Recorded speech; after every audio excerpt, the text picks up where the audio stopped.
To proceed, my dear respected brothers and sisters, before every form of worship, there are introductory a'mal. And after every form of worship, there too are concluding a'mal. We know that after every obligatory salah, there are certain adhkar that we recite. And they are what the Messenger sallallahu alaihi wasallam wants us to think of. They are what mindset we should be adopting, what we should be thinking about, and what should be going through our minds at that point. Now, salah is the king of all worship. It has a bit of everything. It has takbir and tasbih and tilawah of Quran, and it has salah upon the Rasul sallallahu alayhi wasallam. And as the ulama, they have said that salah has a bit of zakah and a bit of hajj and a bit of jihad and a bit of sadaqah. It has a bit of everything.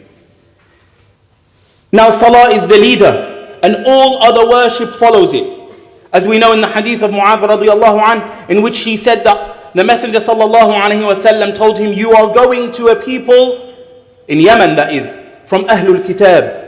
So command them to testify that there is no God except Allah and that Muhammad is the messenger of Allah. So the shahadatain, the first thing they are commanded to observe after confessing the testimony of faith is to observe their salah. And then if they observe their salah, then command them that there is a zakah, a sadaqah that Allah has mandated upon the rich to give back to the poor.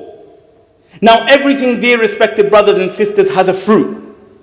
And what it achieves in the end is its fruit. An apple tree, its fruit is not the seed, it's not the trunk, it's not the branch. The fruit is the apple, the end result. The summary of all worship. The summary of all worship is found in salah, and the summary of salah is its end, its result, its fruit. And what is its fruit? Its fruit is salam, is peace. That we conclude our salah with Assalamu alaikum wa rahmatullah, Assalamu alaikum wa rahmatullah. We are sending salam upon all of the creation, right and left, upon everyone.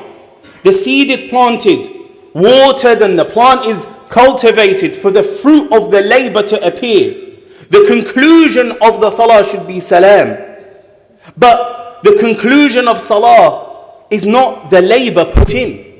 The result, if you labor to produce an apple tree, then without an apple in the end, then the labor has gone to waste. And likewise, if the salam, if peace is not established as a conclusion, as a fruit of your salah, then the labor that you put in, the effort that you exerted has gone into vain. Because its fruit was qabool, and qabool is through salam, through peace. So what then is peace? Peace is that no harm comes from you. It is that people are safe from any harm touching them from you. As the Messenger sallallahu alayhi wasallam, he said, Al-Muslimu man salima an-nasu min lisanihi wa yadihi. The Muslim is the one from whose tongue and hand the people are safe. Many people want to do tazkiyah. Many people want to become better Muslims, become religious Muslims, get closer to Allah subhanahu wa ta'ala. But most people don't know where to start. And so they say, maybe I should learn Arabic. Maybe I should learn more Quran. Maybe I should memorize some hadith. Maybe I should study fiqh and tafsir and the sciences. But you don't need to study in order to know that lying is haram. You don't need to study to know that backbiting is haram. You don't need to study that to know that corruption and fraud is haram. The solution, dear brothers and sisters, is summarized in one word. Salam. Peace. And that is what we're talking about, this point.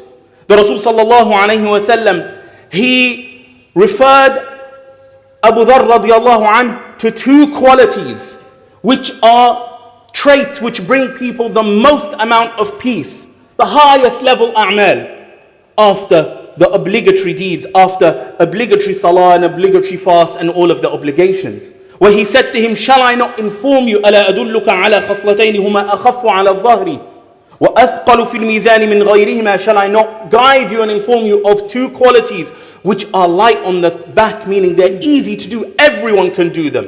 وَأَثْقَلُ فِي الْمِيزَانِ مِنْ غَيْرِهِمَا. And they are heavier on the scales than any other deed. Any other deed, recitation of Quran, tahajjud, taraweeh, voluntary sadaqah, volunteering in the masjid, any other deed. And they are husnul khuluq, to observe good character and long periods of silence.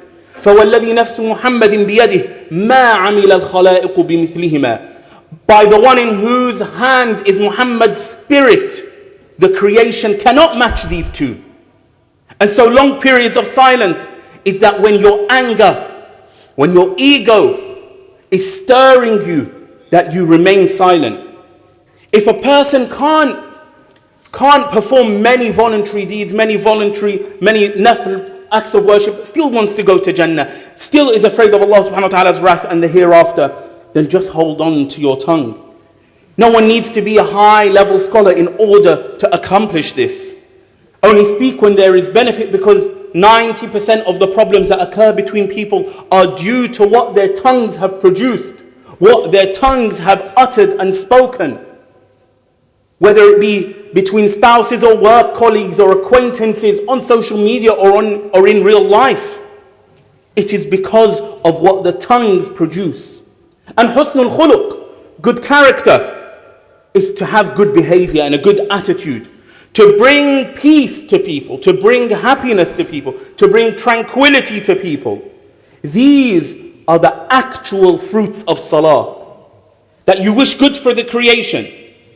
Because in your salah you have connected with As-Salam Jalla Jalalu. He is the peace. He is peace, and He is the source of peace.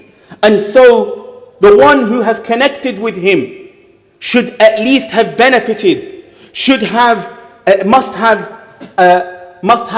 gained something from this engagement, from this connection, and so must spread peace to all those around him. Or at least to not cause chaos, at least to not cause mischief in people's lives, in people's marriages, in people's business, in people's work relationships, to not go around. If you cannot spread peace, then at least withhold your harm. Withhold your harm. Now, many outwardly religious people, whether they grow a beard or wear a hijab in the case of our sisters, many people's faces, they do not emit peace. Many people, their countenance does not emanate anything but evil and anger and spite towards others. And that is an indication that they're in their worship, regardless of how much their worship is, that their worship was not for Allah subhanahu wa ta'ala, but it was to fuel an ego. Just as shaitan did. Nobody worshipped Allah like the shaitan did in terms of quantity. But he fueled his ego until it became so bold that he thought that he could take on Adam alayhi salam, and in fact challenged and rebelled against Allah subhanahu wa ta'ala. Sadaqah and zakah are very much the same. And people may ask, what does zakah have to do with these two qualities? Silence and good character. Well, the Quran outlines something only when people do not observe it unless they are instructed to. And so what did Allah subhanahu wa ta'ala tell us explicitly, because it needed to be mentioned? يا أيها الذين آمنوا لا تبطلوا صدقاتكم بالمن والأذى. Oh, you who have believed, do not invalidate, do not nullify, don't make void, don't spoil your charity, your sadaqah, بالمن والأذى, with reminders and with injury, with harm. Your sadaqah will become null and void, no ajr, no reward, if you cause harm to people through your tongue, if you cause harm to people through your actions. That you remind people of the favors. Didn't I give you this? And remember when I helped you on this occasion when I did. The objective is to help people, not to taunt people, not to verbally torture people. And other injury is physical torture, that you exploit people's need from getting from them what you want. You exploit their need by getting free labor from them. To say to them, because this is what most people intend through giving, unless they observe the secret behind giving, which is to bring peace and comfort to people, not just to alleviate their financial hardship. And so most people want control through what they give. I am in charge of your salary. I am in charge of your boss's boss. And so your salary comes from me. This is what is said, but what is hidden, what is actually intended. Do free work in my house, or else I may make your life miserable and make your work life difficult for you. Come to this function and do for me what I tell you, or I will make your life difficult for you. The purpose of all worship, dear brothers and sisters, is to instill these two qualities of silence and good manners and good character in order to bring peace to people. Similarly, Hajj. You see, we spoke about Salah and we spoke about Zakah and Sadaqah. These are means. They are not the objective. The objective is not to stand. The objective is not to do ruku'. The objective is not to do sujood. These are not objectives. These are wasa'il, they are asbab, they are means. But they are divinely mandated means. It's not for anybody to say, well then I'll skip these means and I will introduce my own means. No, these are divinely mandated means in order to achieve the fruit, which is salam. And so look at Hajj as well. Allah subhanahu wa ta'ala has made Hajj the means for forgiveness and for expiation of sins through not just performing the physical rituals of Hajj, but rather Allah subhanahu wa ta'ala has attached the reward to the tongue and the character, meaning the use of the words that you produce and the actions you perform. As Abu Hurairah radiallahu anhu reported the Messenger sallallahu alayhi wa sallam as saying, "Man hajja falam yarfuth wa lam yafsuq, raja'a ka yawmi waladathu ummu, aw raja'a kama waladathu ummu." Whoever performs Hajj and does not perform Rafath, and Rafath has been incorrectly limited to one meaning sometimes, which is sexual intercourse. The meaning is much broader than this, dear brothers and sisters, as Ibn Hajar he has said in agreement with Al-Qurtubi and others, that Rafath is all vile, all obscene, all foul speech, and included in that is any sexual intercourse. But it is a broader meaning because Allah subhanahu wa ta'ala and His Messenger have mandated the conditions of Hajj. Why would then they mention something in addition to it and then repeat it again? And the Shari', the legislator, is munazzah anil abath. He is free and exalted upon repetition, and repetition is superfluous speech, and that is above the Creator Jalla Jalalu and His Messenger do not speak superfluously. They don't speak and repeat words for no reason. So Rafath over here is vile speech.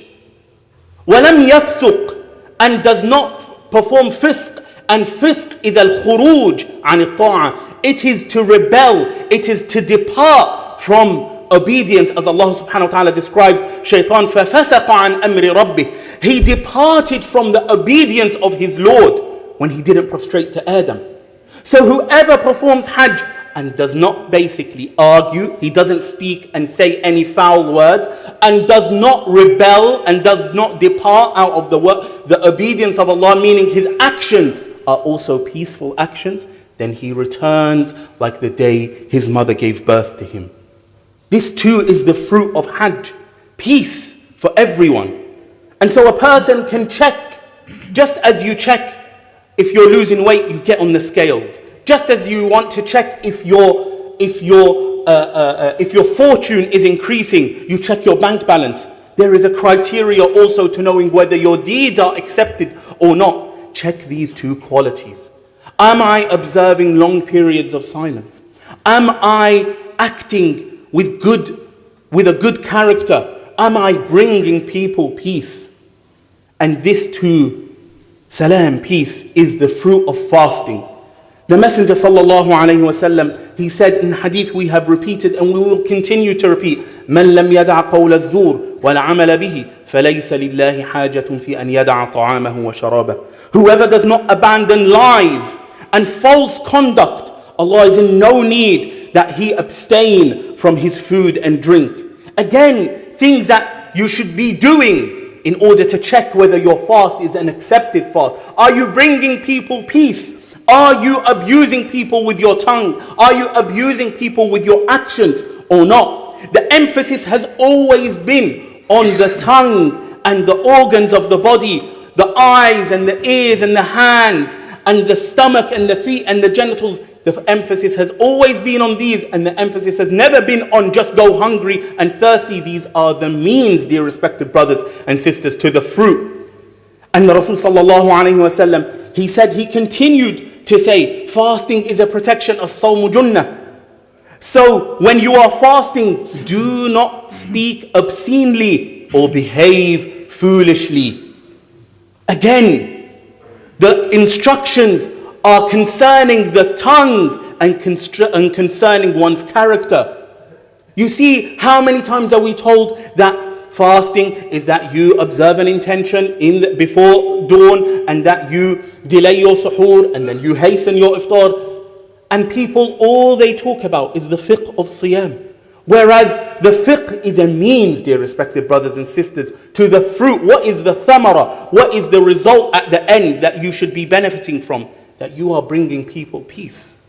And yourself, of course, peace. So no matter whether it is salah or no matter whether it is fasting, the purpose is one.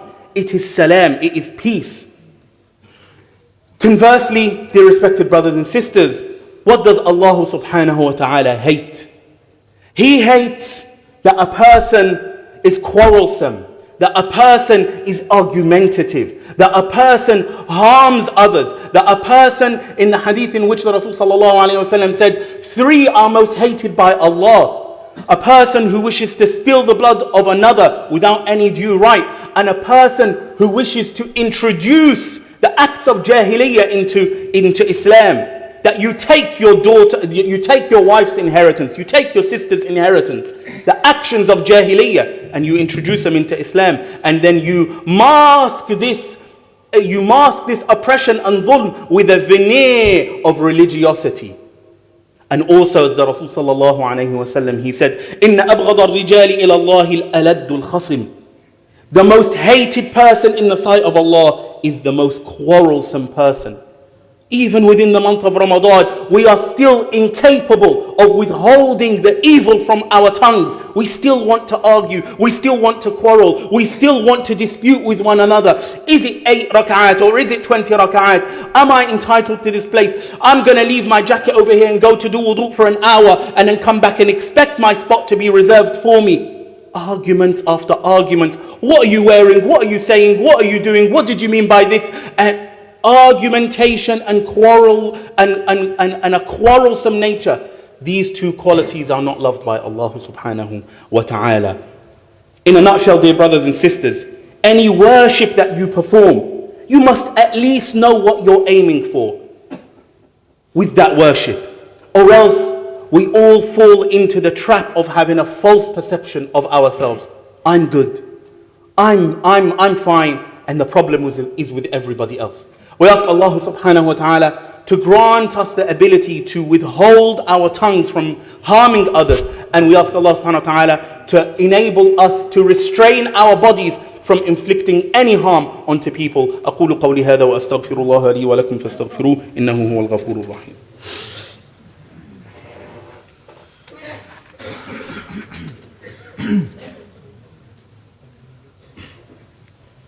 الحمد لله وكفى والصلاة والسلام على الحبيب المصطفى وبعد. Dear brothers and sisters, who will show you and who will let you know whether you possess these two qualities which bring peace to people? Who will inform you whether you are a person who observes long periods of silence and has a good character? We are not our own judges. A driving instructor will tell you of blind spots. This is your blind spot and that is your blind spot. Meaning you can't see this place. You need others to tell you what is there. And so those who can inform us of our blind spots, because we cannot judge ourselves. I'm good. No. To attribute goodness to yourself is a blind spot. And so who can tell you whether you possess these qualities or not? They are the mirrors in your life.